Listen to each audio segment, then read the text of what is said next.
Oke guys, Assalamualaikum warahmatullahi wabarakatuh. Jumpa lagi dengan Nue Azhara Channel. Pada kesempatan kali ini kita akan membahas tentang fungsi dari diferensial atau dengan bahasa Indonesianya yang sering kita kenal dengan istilah gardan ya.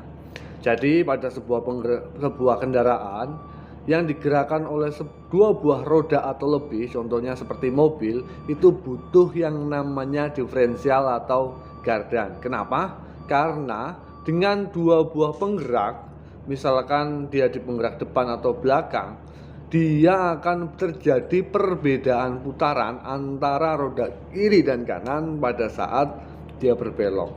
Maka butuh yang namanya diferensial untuk menyeimbangkan kendaraan pada saat unit ini sedang berjalan lurus ataupun sedang berjalan berbelok. Itu fungsi yang pertama. Yang kedua, putaran engine atau mesin yang tadinya dia melingkar 360 derajat, dia harus dirubah bergerak maju dan mundur.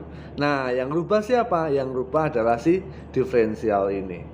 Sebenarnya diferensial ini dulu awalnya itu sudah ada Pak di 100 tahun sebelum Masehi, cuman penggunaannya bukan untuk di kendaraan, melainkan kendaraannya adalah untuk fungsinya adalah untuk mengetahui posisi dari matahari. Baru pada tahun 1876 diferensial ini digunakan pada sepeda oleh yang namanya si James Starley. Nah, dia menggunakannya untuk penggerak di sepedanya. Baru pada tahun 1897, David Shearer dia menggunakan pada mesin tenaga uap ya. Jadi mesin mobil tenaga uap pertama menggunakan diferensial itu dibuat oleh yang namanya si David Shearer.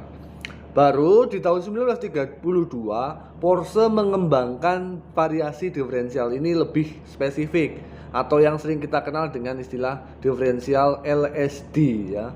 Baru di diferensial yang kita kenal sekarang ini itu ada pada tahun 1958 oleh Fernand Gleeson ya. Jadi si Fernand Gleeson ini pada tahun 1958 dia mengaplikasikannya pada mobil-mobil yang ada di sekarang ini. Yang nantinya akan ada yang tipenya adalah konvensional diferensial ataupun spin diferensial. Itu untuk historical dari diferensial dan fungsi dari diferensial. Nah, sedangkan untuk cara kerjanya diferensial itu akan seperti ini. Jadi di sini di komponen diferensial yang pertama ada pinion ya, di sini ada pinion. Terus dari pinion dia akan ketemu dengan si bevel gear ya. Nah, pinion ini gerakannya akan sama dengan pergerakan engine, sedangkan bevel gear ini yang nantinya akan merubah pergerakannya si engine menjadi pergerakan maju. Kemudian di bevel gear ini dia dihubungkan dengan sini yang warna hitam ini ya, atau yang disebut dengan gear case, yang mana nanti gear case-nya ini akan terhubung dengan pinionnya si side gear. Kemudian dari pinion side gear ini nanti dia akan dihubungkan ke sisi bagian side gear sisi kiri dan side gear sisi kanan, sehingga gerakan melingkar dari engine di sisi bevel pinion nanti akan dirubah menjadi pergerakan maju oleh si bevel gear ya. Ketika ini melingkar ketemu dengan bevel gear, baru dia akan diteruskan menuju ke pinion, diteruskan menuju ke side gear.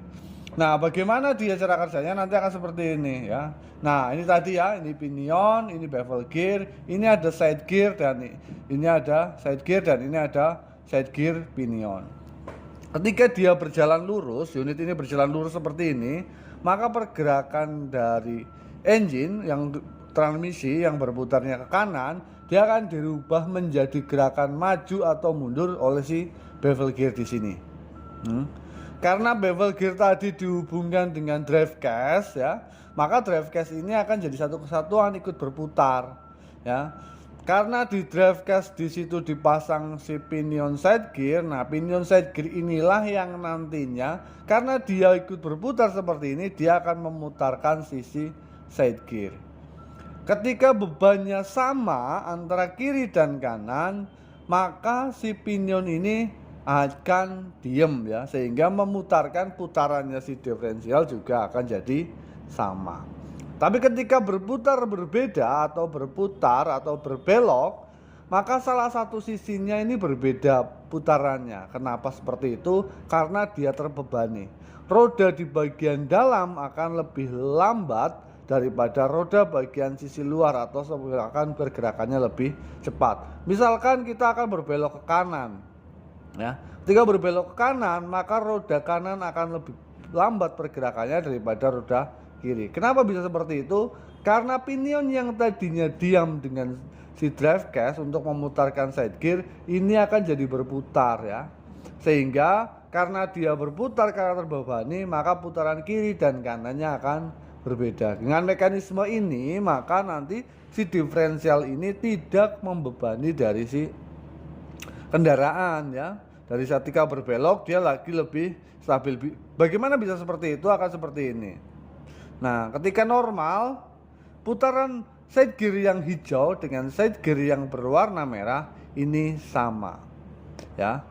Kemudian ketika kita gunakan dia di jalan licin atau berbelok seperti ini, salah satu sisi terbebani ya. Karena dia salah satu sisi terbebani, maka sisi yang lain akan berputar lebih cepat. Nah, untuk mengurangi hal tersebut, maka kita bisa menggunakan yang namanya deflog ya. Pada saat kapan? Pada saat unit ini amblas. Jadi ketika amblas kita bisa pakai deflog kalau unit-unit yang dilengkapi dengan deflog. Ketika deflognya kita aktifkan seperti ini. Nah, yang tadinya dia berbeda putarannya, dia akan ditahan oleh deflognya ya. Atau sisi side gear dia akan dihubungkan lagi dengan yang namanya sisi drive case. Sehingga karena dia terhubung dengan sisi drive case, maka putarannya akan langsung jadi sama antara sisi kiri dan sisi kanannya. Ya. Jadi apa yang membuat diferensial ini berbeda adalah ini ya, sisi pinion di sisi side gear. Karena ada sisi pinion di sisi side gear ini, sehingga putaran roda ini bisa berbeda ketika nanti dia berbelok seperti ini, dan akan jadi sama ketika dia lurus ya, kalau kita perhatikan nih. Mungkin itu cara kerja dari diferensial, kurang lebihnya mohon maaf. Kalau ada yang bingung silahkan tulis di kolom komentar, nanti akan saya jawab satu persatu. Terima kasih, saya akhiri. Assalamualaikum warahmatullahi wabarakatuh.